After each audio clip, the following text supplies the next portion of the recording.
In today's video, special guest Diana Beabout and I discuss the power, purpose, and value in creating templates to use in your coaching conversations and to track the work that you do as a coach.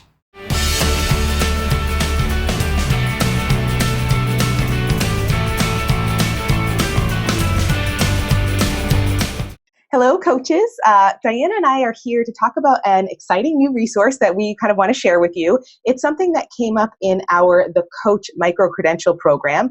I was talking with one of my mentees, and she mentioned that she felt like she needed kind of a template to document a coaching cycle with the teacher that she was just about to start working with, and asked me if I had a template. And of course, I've worked with lots of different documents and lots of different ways to document my coaching in the past, but I thought this was a great opportunity to just start from scratch and design something that I think could be really useful for our coaches in the Coach Microcredential, and also for you, other coaches who might be interested in having some form of documentation for a coaching cycle.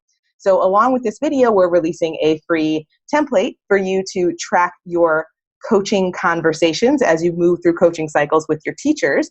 And Diana and I just kind of wanted to talk about the power and purpose of documenting the work that you're doing as a coach, different kinds of documentation you might want to either create or modify from others.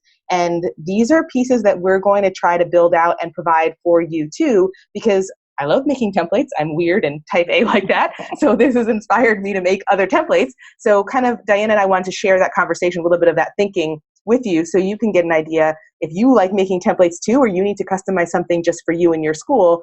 Here's the kinds of things we think about when we design stuff like this.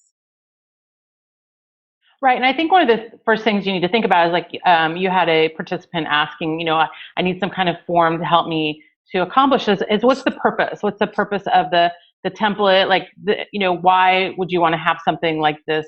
What would you need to have on it?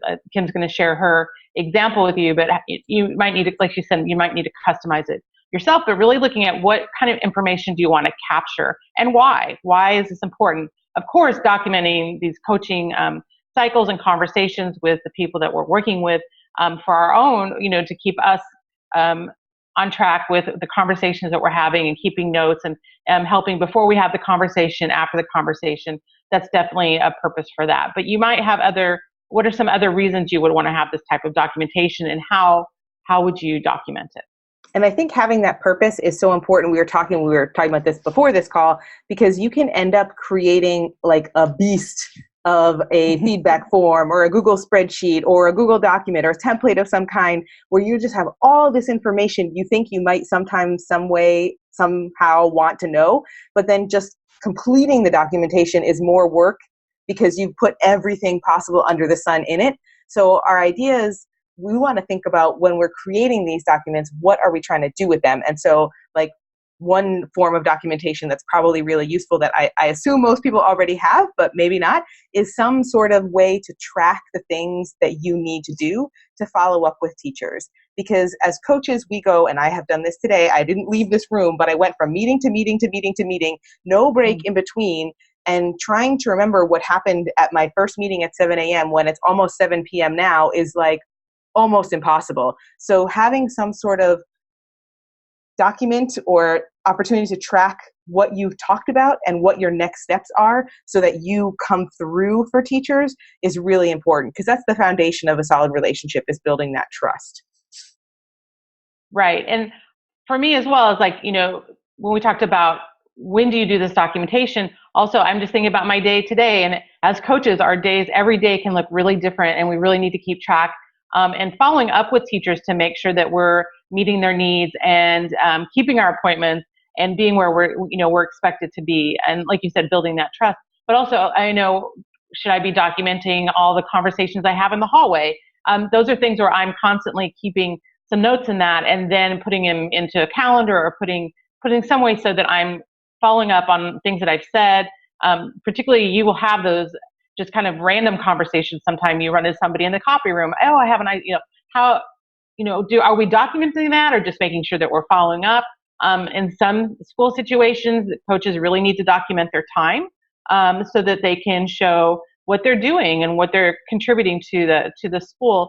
And that can be done in different ways as well. But again, you go back to like, what do we need to document it and why, and then how are we going to do that? And I think your point about remembering the conversations, remembering even those short conversations in the hallway is so valuable, because many times as coaches, we work with so many different teachers in so many different areas of the school. And I know for myself, I will forget a conversation unless I've taken the time to document. So even those small, like seemingly casual conversations that we have, I think are worthwhile to write down, to track somewhere, so that you can build a better understanding of each person you're working with. Over time, you get to know people, right? And so as you're documenting those little conversations, not in any evaluative way, but just a way to track what you talked about, so you can remember the next time you talk with that person, you're demonstrating that you care. You took the time to have the first conversation. You took the time to find a way to enable you to remember it, and then you're repeating it again with the person. I mean, that shows caring and interest and personalization of the coaching experience. I think it's also about what goals do we have and what roles do we want to play. And I've done this with another coach that I work with, is we took time to document how we were spending our time, because particularly in the roles I've been, I have responsibilities to support people with technology and also with the teaching and learning. So where's my time being spent? And then using that as data to look back and reflect, like, how much time am I being used? How much time am I spending in helping people set up computers and software, compared to working with teachers and co-teaching and planning lessons in that.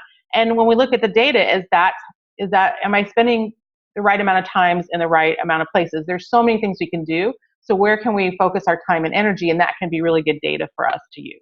Absolutely. And I think that kind of feeds into a better understanding of all the work that you do, not only for your school leadership, but also for yourself, because sometimes you look back at that and it's a real eye opener. It can help you reprioritize and restructure what you do when you see those hours just as data and not as the perceived experience that you had when you were doing those things. Right. The last idea we had for documentation is just as an agenda, as a way to help the teacher that you're working with know what's going to happen in this coaching conversation. And I mentioned it a couple of times in some of my calls with my mentees in the Coach Microcredential, that teachers, everyone likes to know what's going to happen when they have a meeting. It's very, at least upsetting for me, when I come to a meeting and there's no agenda. And it's nice when there's like some kind of structure or format, so that there's a purpose to the time that you're spending together. And the nice thing about having that agenda is you can put resources in there for the teacher to look at after the meeting is over. So it's a great way to document not only what is going to happen at the meeting, but what also has happened. Right. And I've more and more over my coaching career have found so much value in having those agendas, whether it's me working with a teacher or on a team. And it's really also, you're showing that you're valuing the time that we're all putting into this, and that it's going to be focused and purposeful. So those are lots of different reasons why you might want to create some documentation tools as a coach. And we have one sample that we're sharing with you today, but we're going to build out some more. So keep your eyes peeled for more templates that we're going to create here at Eduro Learning. And if you have ideas for templates that you wish we could create for you, let us know, because I am weird and I like doing stuff like that. So let us know, and we'll try to build out templates that can be purposeful and relevant and practical for you too. And catch us on Twitter, Instagram, and Facebook at Eduro Learning to connect with us. See you next week for 5 Minute Friday.